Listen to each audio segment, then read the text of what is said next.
dia. Salmo 133, versículo 1, versículo 2, ele diz assim: Como bom e agradável quando os irmãos convivem em união. É como óleo precioso derramado sobre a cabeça, que desce pela barba, a barba de Arão, até a gola das suas vestes. Quando eu ouvia esses salmos, eu achava um negócio meio melequento, assim, sabe? Você imaginar óleo descendo, né? Caindo sobre o seu rosto, entrando aqui na gola da sua roupa. Eu achava que era uma coisa meio assim, desagradável. Aí um dia entendi. Alguém já foi na praia e não usou protetor solar? Alguma vez na vida eu acredito que você já fez isso, né? Aí a pele fica ressecada, ela arde, né? E nessa hora você passa o óleo, um óleo, ele hidrata e suaviza essa sensação. Então o óleo precioso que desce sobre a cabeça, sobre a barba e desce pela gola, é o óleo do Senhor que vem nos dar esse refrigério, tá? E queria orar mais uma vez, junto com a igreja, pedir para que o Senhor nos fale hoje aqui, tá? Senhor nosso Deus, tem horas que a gente não consegue chegar no Senhor, Pai. Tem horas que parece que por mais que a gente peça, clame ao Senhor, a nossa oração parece que não se conecta com o Senhor, Deus. Eu peço hoje, Senhor, que o Senhor venha agora nesse momento, nesse culto, com o povo que está aqui nesse salão, com as crianças que estão nas suas classes, com os jovens que estão nas suas classes, os adultos em japonês que estão no outro salão, Pai. Que o Senhor possa, eu peço que, por mais que a gente não consiga chegar ao Senhor, o Senhor venha falar conosco. Derrama do teu óleo, Pai. Penetra, nos hidrata, nos alivia e venha trazer refrigério à nossa alma agora. Que a tua palavra fale, Senhor, para aqueles que o Senhor os trouxe aqui, para que eles possam ouvir do Senhor, Deus. E eu peço que não haja impedimento para que o Senhor possa fazer e efetuar a tua obra, Pai. E para aqueles que aceitarem e entenderem a tua palavra, Deus, transforma e faz grandes coisas, grandes obras na vida de cada um de nós, ó Pai. É o que nós te pedimos em nome de Jesus. Amém, Senhor. Vamos lá, Apocalipse capítulo 3. Hoje nós vamos para a igreja de Sardes. Apocalipse capítulo 3, nós vamos ler do versículo 1 até 6. Tá, eu acho que vocês já encontraram, eu vou ler então. Ao anjo da igreja em Sardes, escreva: essas são as palavras daquele que tem os 7 Espíritos de Deus e as 7 estrelas. Conheço as tuas obras. Você tem fama de estar vivo, mas está morto. Esteja atento. Fortaleça o que resta e que estava para morrer, pois não achei suas obras perfeitas aos olhos do meu Deus. Lembre-se, portanto, do que você recebeu e ouviu, obedeça e arrependa-se. Mas se você não estiver atento, virei como um ladrão e você não saberá a hora que virei contra você. No entanto, você tem aí em Sardes uns poucos que não contaminaram as suas vestes. Eles andarão comigo vestidos de branco, pois são dignos. O vencedor será igualmente vestido de branco. Jamais apagarei o nome do livro da vida, mas o reconhecerei diante do meu Pai e dos seus anjos. Aquele que tem ouvidos, ouça o que o Espírito diz à igreja. Nós estamos hoje na quinta carta, na quinta igreja. Graças a Deus, os 2 temas anteriores o pastor Paulo falou, né? Deu muita sabedoria a ele, graças a Deus que foi ele que falou. Eu queria escapar dessas 2 igrejas e consegui aí, tá? Mas Deus deu sabedoria para ele falar. As 7 igrejas não significa numericamente que essas cartas são direcionadas somente às 7 igrejas. O número 7, na palavra de Deus, na Bíblia, significa plenitude, pleno, total. Tá? Então, quando fala que são 7 igrejas, são designadas a todas as igrejas que clamam o nome do Senhor. Tá bom? Não significa também que as cartas são designadas somente, ou seja, você tenta identificar a sua igreja com aquela carta. Não. Todas as cartas são para todas as igrejas. Tá? Não existe uma carta específica para a igreja de Mogi, uma carta específica para a igreja de Suzano, alguma coisa assim. Mas todas as 7 cartas são para todas as igrejas também. Tá? Se você participou de todos, ou se você viu as mensagens pela internet, eu queria relembrar algumas coisas das cartas anteriores, das igrejas anteriores, e o que Jesus falou em relação a, digamos, alguns problemas que havia nessas igrejas. Tá? A igreja de Éfeso, ele fala que havia falsos pastores, impostores e nicolaítas. A igreja de Esmirna falava de blasfêmia e falava do diabo que vai lançar alguns na prisão. A igreja de Pérgamo e Tiatira, ele fala de alimento sacrificado a ídolos, fala da imoralidade sexual, e de Tiatira ele fala também dos nicolaítas também. Tá? A igreja de Sardes, tá? Se você leu esse texto atentamente, você percebeu que ele não fala de nenhum problema, digamos, aparente que havia naquela igreja. Ele não menciona, como foi nas outras 4 igrejas, alguma característica que Deus, digamos assim, pesava, assim, ou Deus não estava de acordo. Tá? E para no texto de hoje, na meditação de hoje, nós vamos ter 4 palavras que estão nessa passagem. Tá? Primeiro, e a mensagem que nós vamos ter, nós vamos ver hoje, vai girar em torno dessas 4 palavras que estão dentro desse texto. Primeiro, é fama de estar vivo, aparece no versículo 1, tá? Você tem fama de estar vivo. Segunda palavra é estar morto, aparece no final do versículo 1. Estava para morrer, aparece no começo do versículo 2, tá? E por último, o livro da vida, que aparece no versículo 5. A mensagem que nós vamos meditar hoje vai girar em torno dessas palavras. Fama de estar vivo, estar morto, estava para morrer e livro da vida. Tá?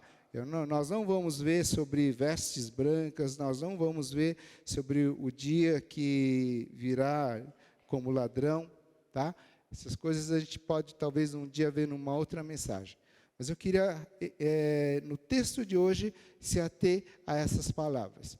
Fama de estar vivo, estar morto, estava para morrer e livro da vida. Tá? Como eu disse, a igreja de Sardes não havia problemas doutrinários, não havia problemas políticos, não havia problemas sociais e não havia problemas financeiros de escândalos, alguma coisa acontecendo. Muito pelo contrário, era uma igreja que tinha essa fama de estar vivo. Tá? Aos olhos de muitas pessoas, a igreja de Sardes era uma igreja perfeita. Era uma igreja assim, a igreja ideal.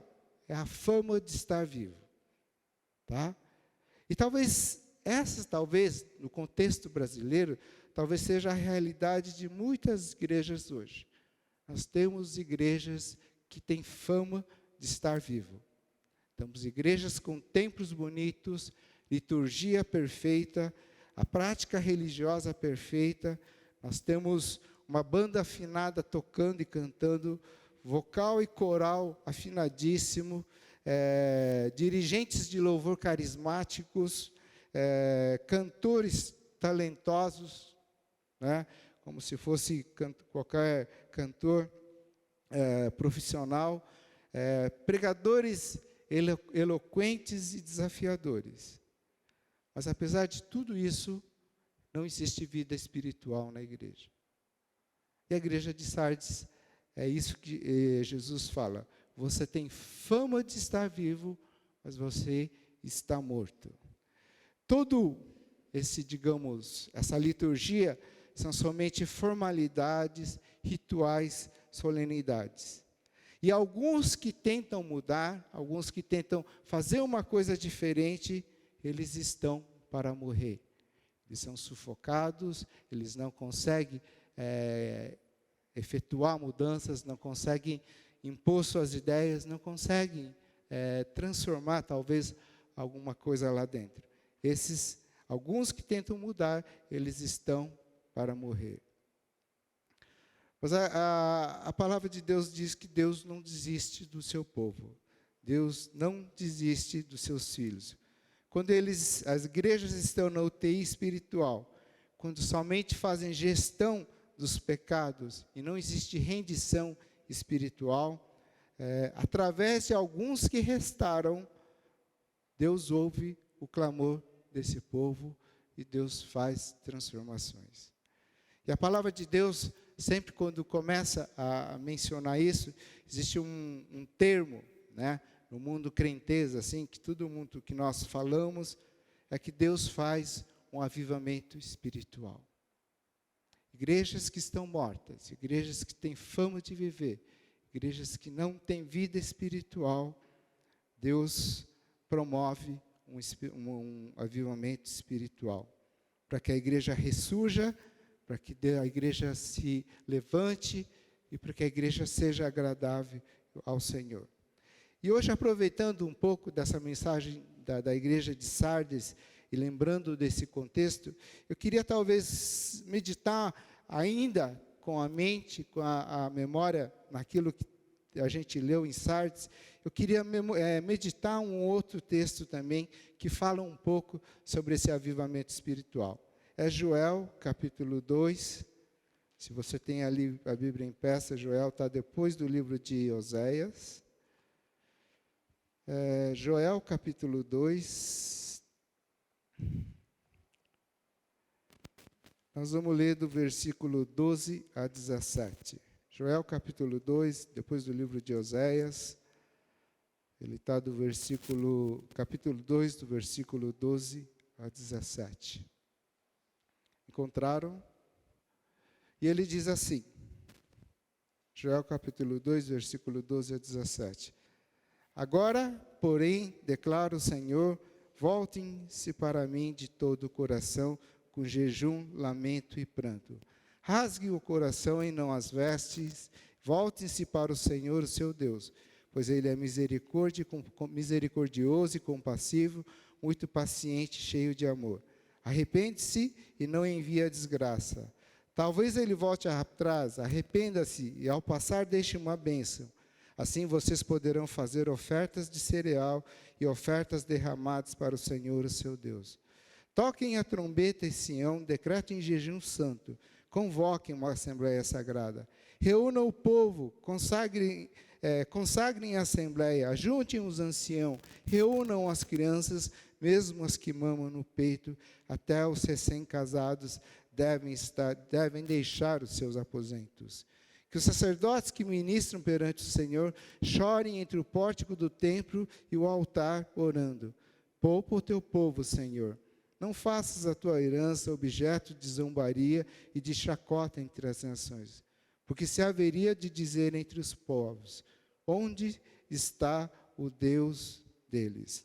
Mais adiante, versículo 28 e 29, ele diz assim, e depois disso derramarei do meu espírito sobre todos os povos. Os seus filhos e as suas filhas profetizarão. Os velhos terão sonhos e os jovens terão visões. Até sobre os servos e as servas derramarei do meu espírito naqueles dias. Essa é uma oração, é uma mensagem de avivamento do profeta Joel. Qual era o cenário quando Joel faz esse anúncio perante o Senhor? Volte um pouquinho, capítulo 1, tá? Capítulo 1, uma página anterior, versículo 16 em diante, ele diz assim, não é verdade que a comida foi eliminada diante dos nossos próprios olhos e que a alegria e satisfação foram suprimidas do templo do nosso Deus. As sementes estão murchas debaixo dos torrões de terra, os celeiros estão em ruínas, os depósitos de cereal foram derrubados, pois a colheita se perdeu. Como muge o gado, as manadas andam agitadas porque não tem pasto. Até os rebanhos de ovelhas estão sendo castigados. A ti, Senhor, eu clamo, pois o fogo devorou as pastagens e as chamas consumiram todas as árvores do campo. Até os animais do campo clamam a ti, pois os canais de água se secaram e o fogo devorou as pastagens. Um cenário triste, um cenário de miséria total, onde não existe pasto, onde não existe plantação, onde não existe água. Tá? Nesse cenário é que Joel fala, de capítulo 2, ele faz esse clamor. A gente não produz avivamento. Tá? Nós não criamos avivamento aqui. Isso quem faz é o Senhor. Mas nós abrimos o caminho, nós preparamos o caminho para que o Senhor venha fazer esse avivamento. A igreja de Deus, ele busca o Senhor, ele clama e abre esse caminho para que Deus venha fazer esse avivamento dentro da sua igreja. Quem faz essa obra é o Senhor. Tá? Nesse cenário de Joel, tá? Ele diz que muitas vezes, né, o povo de Deus não pode conformar com uma vida rasa, medíocre, pobre espiritualmente, quando Deus tem riquezas que são insondáveis e imagináveis. Nós não podemos viver mergulhados numa vida árida, seca, quando Deus prepara para nós uma vida abundante. Nós não podemos contentar com gotas, lampejos de uma vida com Deus, quando a palavra de Deus fala que Deus promete fluir rios de água viva dentro do nosso interior. Tá? Nesse momento, Joel fala, olha, povo de Deus, clame, busque o Senhor. E versículo 12, ele começa dizendo assim, agora, porém, declara o Senhor, voltem-se para mim. Quando que a gente busca o Senhor? Joel diz, é agora, é hoje. Não é amanhã, não é semana que vem, não é o ano de 2020, mas é hoje. E Deus está falando hoje, igreja de Mogi, hoje é tempo de vocês buscarem o Senhor. Hoje é a hora, o momento é agora, nós temos que buscar o Senhor. Tá? Ele diz, agora, porém, declara o Senhor, voltem-se para mim. A gente se volta para Deus. A gente esquece os nossos dogmas religiosos, a gente esquece as doutrinas, a gente esquece a bandeira doutrinária, a gente esquece o nome da igreja. Mas é tempo de a gente se voltar para Deus. É tempo de a gente voltar os nossos olhos para o Senhor. Tá? Versículo 13, ele diz assim, rasgue o coração e não as vestes, No povo do Velho Testamento, né, a expressão rasgar as vestes, é que quando você tinha um momento grande de desespero, quando o povo vivia um momento grande de desespero, quando ele tinha um momento de angústia, quando ele tinha uma tristeza profunda, era um ritual eles rasgarem as vestes. E quando eles rasgavam as vestes, significava que eles estavam quebrantados, eles estavam arrependidos. Tá? Mas isso era uma encenação, isso era uma coisa teatral. Era uma coisa para as pessoas verem. E que Joel fala, olha, esqueçam as encenações, busquem a Deus de verdade. Que o quebrantamento, que quebrante, né? Rasgue o coração de vocês e não as vestes. Busque o Senhor de verdade. Tá? Deus não quer teatro, Deus não quer atitudes que impressionem os homens. Mas Deus quer atitudes e que os nossos olhos se voltem realmente para Ele. Tá? Quem deve participar desse avivamento? Versículo 16. Ele diz assim: reúnam o povo, consagre a assembleia, ajuntem-se os anciãos, reúnam as crianças, mesmo as que mamam no peito. Até os recém-casados devem deixar os seus aposentos. Essa busca de avivamento não é do pastor, não é somente da liderança, não é somente da equipe de louvor, não é somente dos professores, de alguns membros da igreja, mas é de todo o povo. Ele fala de jovens, aqueles que estão para se casar, deixem o casamento e voltem-se para Deus. Ele fala de jovens e de crianças também. Na história da igreja, muitos avivamentos começaram através de crianças e adolescentes cheios do Espírito Santo. Às vezes a gente pensa que só as cabecinhas brancas, os anciãos, é que vão buscar o Senhor. Mas existe na história da igreja muitas igrejas que os avivamentos começaram através dos adolescentes, jovens e cheios do Espírito Santo. Imagina, né, essas crianças que a gente tem aqui, eles sendo cheios do Espírito Santo e podendo trazer avivamento à nossa igreja. Imagina seus filhos, né? Imagina eles podendo trazer esse avivamento. Tá? Muitas vezes, avivamento vem por meio deles. E todos têm que participar dessa busca do Senhor. Versículo 17, Joel fala assim: o que tem que ter na nossa oração? Qual é a oração que a gente deve voltar ao Senhor? Ele diz assim: poupa o teu povo, Senhor, não faça da tua herança objeto de zombaria e de chacota entre as nações. Como isso é familiar hoje, né? Nós vimos no vídeo que o pastor Paulo passou na semana passada, como as igrejas têm sido objeto de zombaria e de chacota entre as nações. Esse é o tempo. Hoje é o dia de buscar o Senhor. Tá? E o povo, apesar de toda a chacota e zombaria, ele pergunta para todos nós: onde está o seu Deus? Onde está o seu Deus? Onde está o Deus que você crê? Onde está o Deus que você canta aqui no domingo? Onde está o Deus a quem vocês oram e vocês pregam?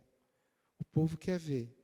E o povo está perguntando: onde está o Deus de vocês? Mais adiante, versículo 28, versículo 29, ele diz assim: e depois disso derramarei do meu espírito sobre todos os povos. Os seus filhos e as suas filhas profetizarão, os velhos terão sonhos, os jovens terão visão, até sobre os servos e as servas derramarei do meu espírito naquele dia. Esse texto é o mesmo texto que Pedro usa em Atos, na primeira pregação que ele fez. Quando tem o Pentecostes e quando tem a descida do Espírito Santo, Pedro, quando ele prega pela primeira vez, ele fala desse texto, desse derramar do Espírito Santo. Que quando o Espírito Santo vem, os nossos filhos, eles profetizarão, os velhos terão sonho, os jovens terão visão. Todas as nossas crianças aqui, nossos filhos, profetizando em nome de Deus. Por isso que é tão importante a gente direcionar os nossos filhos no caminho do Senhor. Porque eles vão profetizar no nome do Senhor. Os jovens, os velhos terão sonhos. Sabe quando que você entende que você está começando a ficar velho? É quando você começa a usar muito uma expressão e fala assim, ó, naquele tempo, né? Quando eu era assim, isso é um indício que você está começando a ficar velho. Tá? Na minha época, sabe, não era assim.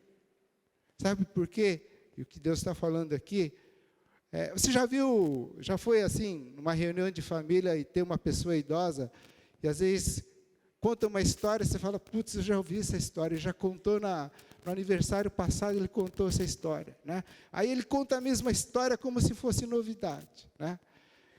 Aí você vai outro dia na casa dele, essa mesma pessoa conta a mesma história para você de novo, parecendo que é uma novidade.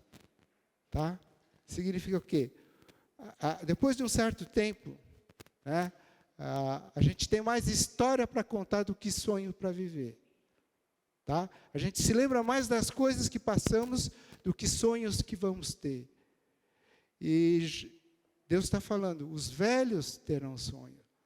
Mesmo os cabeças brancas, aqueles que já viveram tanto, né, e viram tantas coisas, eles ainda, os velhos terão sonhos. Os jovens, que Joel fala aqui, que Pedro fala também, na descida do Espírito Santo, jovens são aqueles que ainda não têm experiência profissional, mas eles têm uma vida toda pela frente. Tá? E na vida toda que esses jovens vão ter pela frente, eles têm o sonho do Senhor junto com ele. Eles fazem todo o planejamento da vida dele junto com a vontade de Deus. Deus vai fazer parte da agenda da vida deles, nessa visão deles também. E o Espírito Santo vai promover isso. Tá? Quando a gente se converte, quando cada um de vocês, nós falamos que a gente se converte para Jesus, a gente se converte para uma vida com o Espírito Santo. Tá? Conversão não é uma experiência de novas crenças. Conversão não é assim. Antes eu acreditava nisso. Hoje eu acredito nisso porque eu me converti. Conversão, antes eu tinha essa certeza. Hoje eu mudei. Hoje eu me converti, eu tenho outra certeza. Conversão não é somente uma mudança comportamental. Tá? Embora, claro, muitas vezes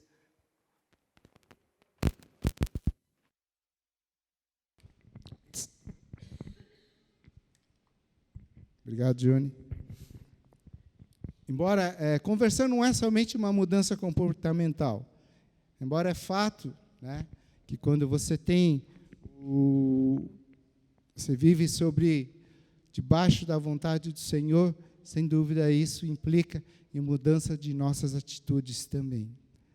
Mas conversão é principalmente um encontro com Deus.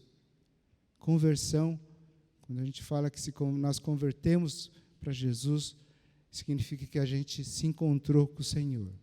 Significa que nós nós permitimos, nós convidamos, nós chamamos para que o Espírito Santo venha fazer parte da nossa vida.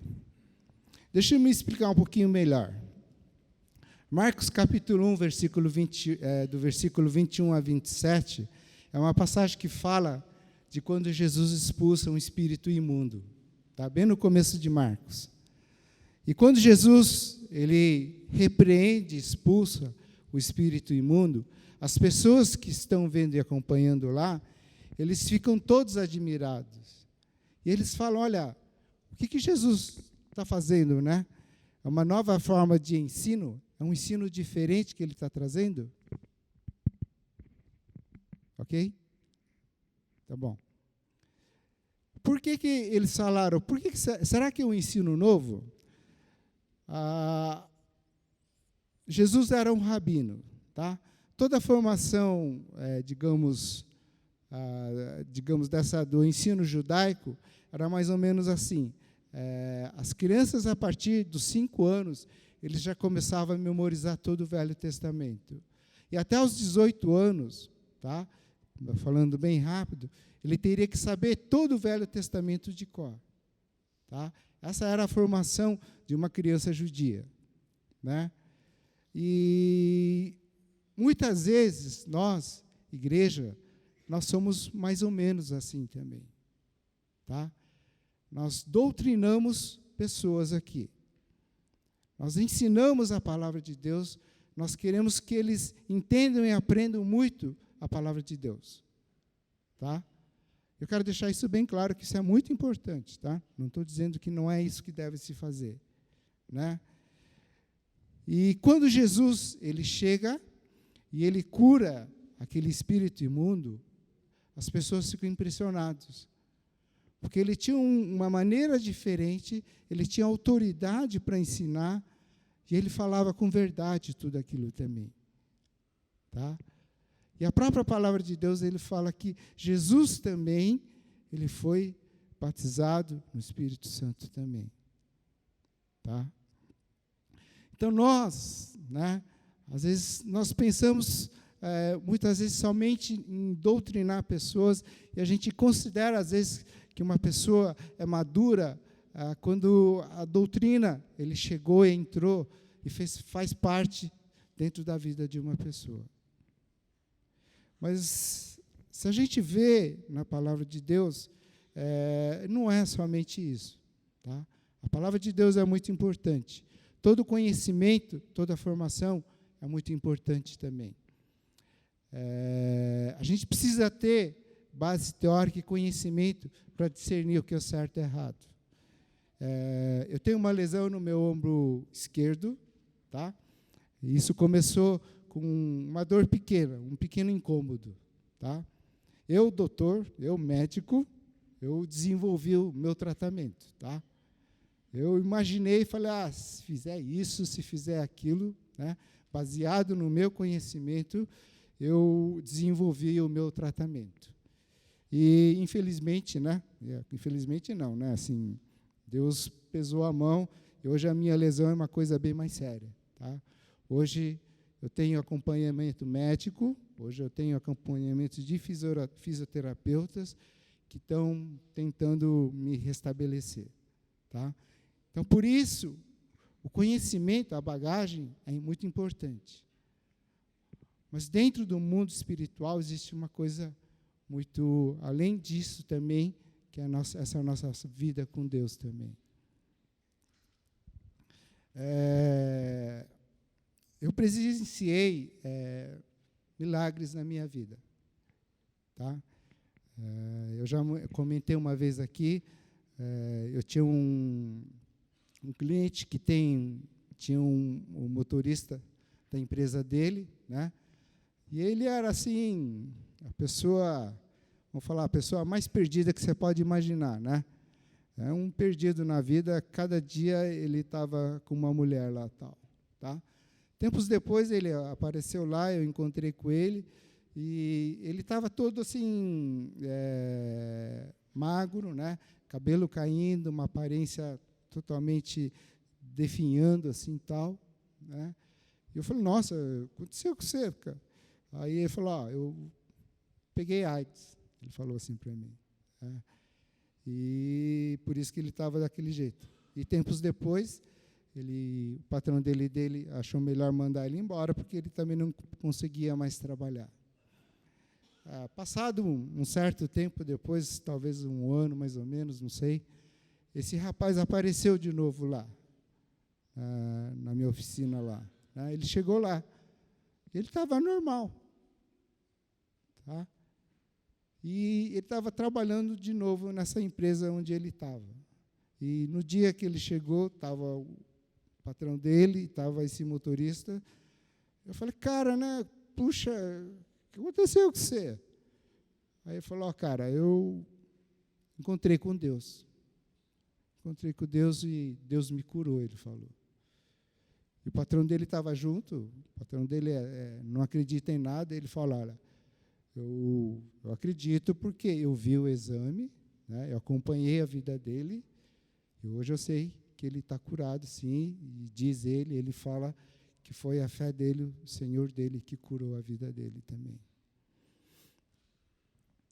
Fátima, né, a minha esposa, ela viveu um grande milagre na vida dela também. Tá? Eu não a conhecia naquela época, mas eu sei que é verdade. Alguns anos atrás, antes de a gente se conhecer, ela teve um problema de saúde, que ela perdeu todo o cabelo dela. Ela teve alopécia, né? E imagina ela ficou carequinha, lisinha. Tá? Todos os cabelos dela caíram. Ela procurou tratamento médico, procurou doutores para isso, recorreu, né?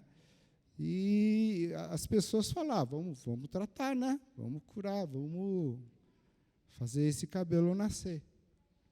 E eles falavam, talvez sem muita esperança, mas a Fá sempre falava, doutor, eu vou fazer esse tratamento com o senhor, mas eu tenho certeza que Deus vai trazer meu cabelo de volta. Pode ter certeza, senhor. Deus vai fazer esse milagre na minha vida. Tá? E os doutores falaram, ainda bem, né? Então, vamos lá, vamos fazer o tratamento aí e tal. E começou tal, e ela sempre falava, Deus vai fazer o cabelo nascer em mim. E tempos depois, nasceu um fio, nasceu um pouquinho mais, nasceu outro cabelo, até que Deus restituiu. Hoje, o cabelo que ela tem é fruto de um milagre. E isso, ela tem certeza que foi Deus quem fez esse milagre na vida dela também. Então, é um milagre. Eu nunca contei aqui, mas eu lembro de uma coisa que aconteceu comigo, entre eu e meu pai. Meu pai, ao final da vida dele, eu levei ele para o hospital, né? Ele tinha um aneurisma, todos nós sabíamos, e ele sabia disso também. Só que um dia ele teve uma hemorragia, né? Ou seja, esse aneurisma rompeu. Tá? E corremos, o médico chegou e falou, olha, não tem jeito, nós vamos ter que fazer uma cirurgia. Tá? E ele falou, olha, mas fica tranquilo que é uma cirurgia, digamos, com um certo risco, mas talvez em 2 horas a gente termina a cirurgia. Isso era de madrugada. Né? E tudo bem, nós fomos, ele entrou na sala de cirurgia, ele foi para lá, e naquela hora, eu na sala de espera do hospital, eu comecei a travar uma batalha de oração com Deus. Né? Clamava a Deus, para que Deus trouxesse meu pai de volta com saúde. Tá? Passaram essas 2 horas, já era quase 6 da manhã, nada da cirurgia terminar, e depois um médico assistente saiu dessa sala, eu fui conversar com ele, e ele falou, olha, cara, nós estamos lá lutando para trazer o seu pai. Né? E eu falei, tá bom, vou continuar orando, pensei. Né? Mas logo depois, quando eu estava orando, eu ouvi Deus falar. Deus falou comigo naquela hora. E Deus disse assim, olha, Val, eu faço o que você quiser. Tá? Eu ouço a sua oração, eu faço o que você quiser. Se você quer trazer seu pai de volta, eu trago. Deus falou para mim. Mas eu quero que você saiba das consequências dessa cirurgia, do porte dessa cirurgia, daquilo que vai acontecer com ele. Né? E eu lembrei que meu pai sempre falava assim, olha, eu não quero ser dependente de ninguém, porque ele sempre foi independente. Né? Ele sempre falava, eu não quero, ao final da minha vida, dar trabalho para ninguém, não quero que a sua mãe fique preocupada cuidando de mim, não quero passar por isso. Porque até então ele teve essa vida totalmente independente. Tal. E ele sempre falava para mim isso. Né? E quando eu lembrei disso, eu falei, Senhor, eu libero meu pai. Libero porque não é isso que ele queria. Né?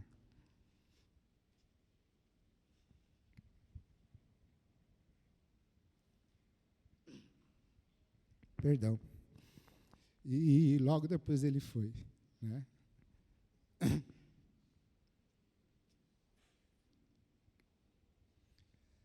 Então foi uma hora que eu vi a voz de Deus.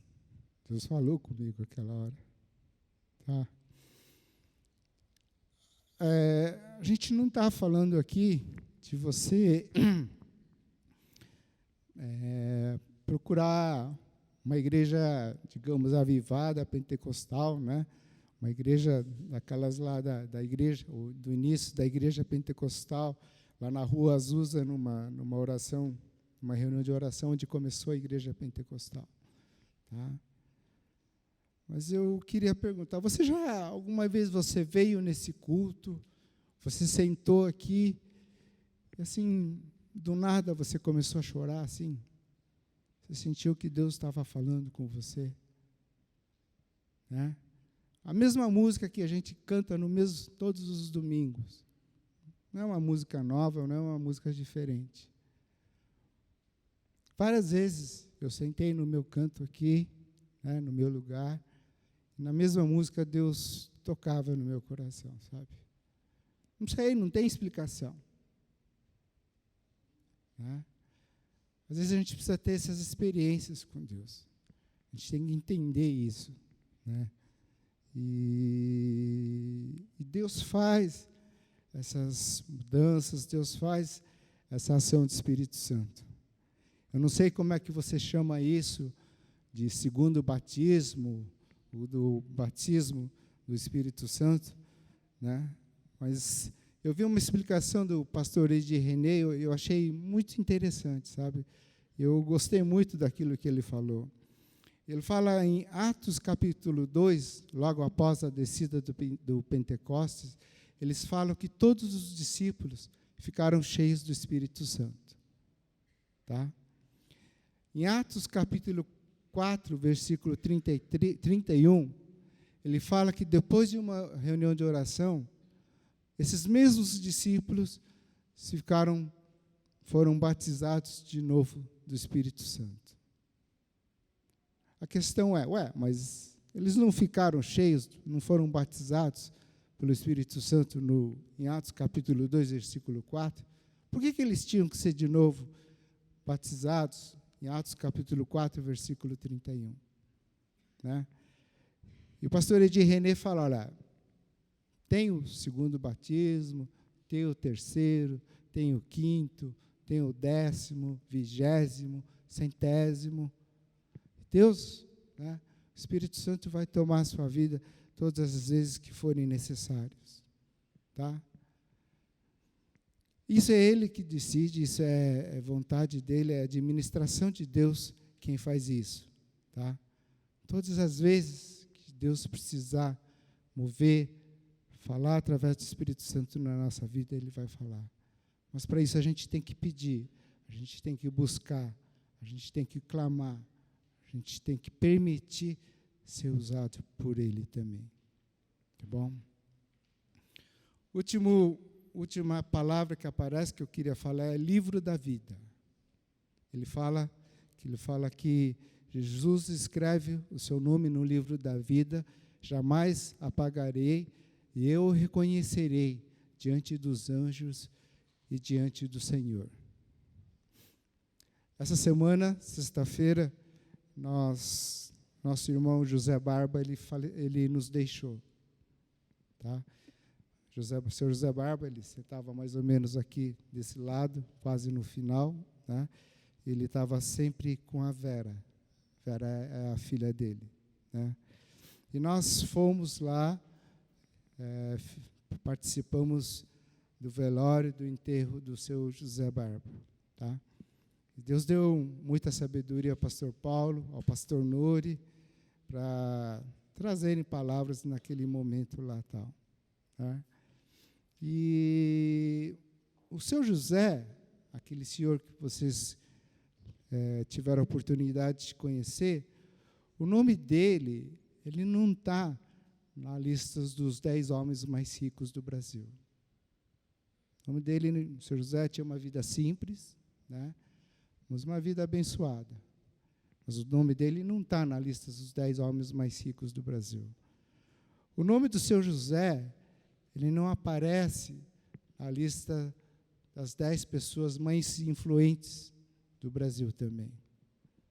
Ele era bem tranquilo, né? O lema dele era sempre avante e frente, né? Sempre avante, como é que era? Para frente e para cima, isso. Esse era o lema dele, né?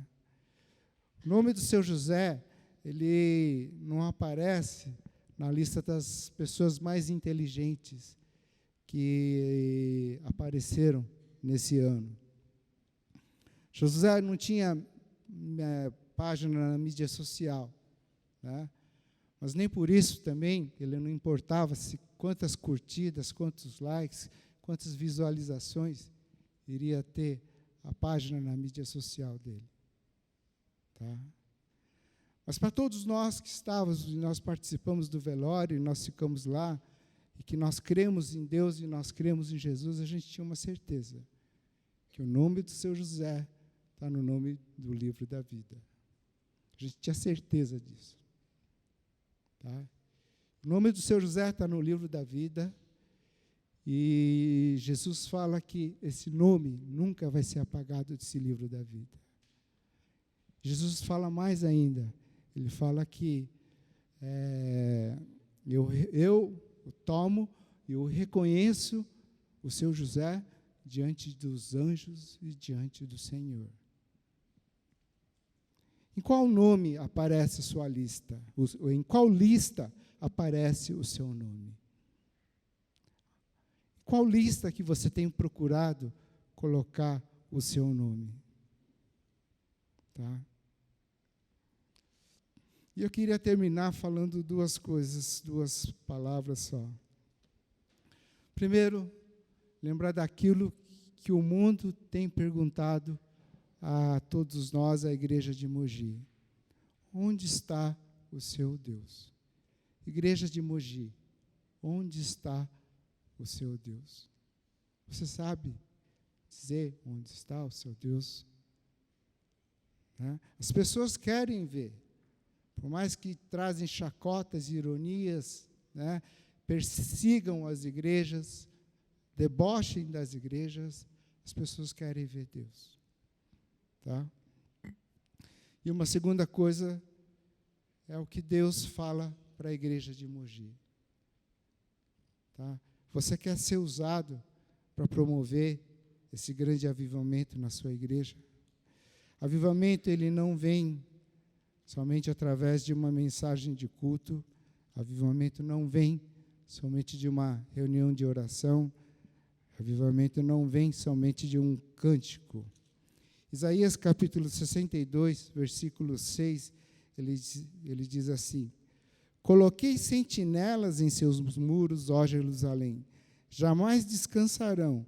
Dia e noite vocês que clamam pelo Senhor, não se entreguem ao repouso e não lhe concedam descanso até que ele estabeleça Jerusalém e faça dela o louvor da terra.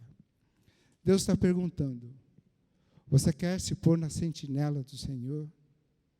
Clamar ao Senhor dia e noite sem descansar.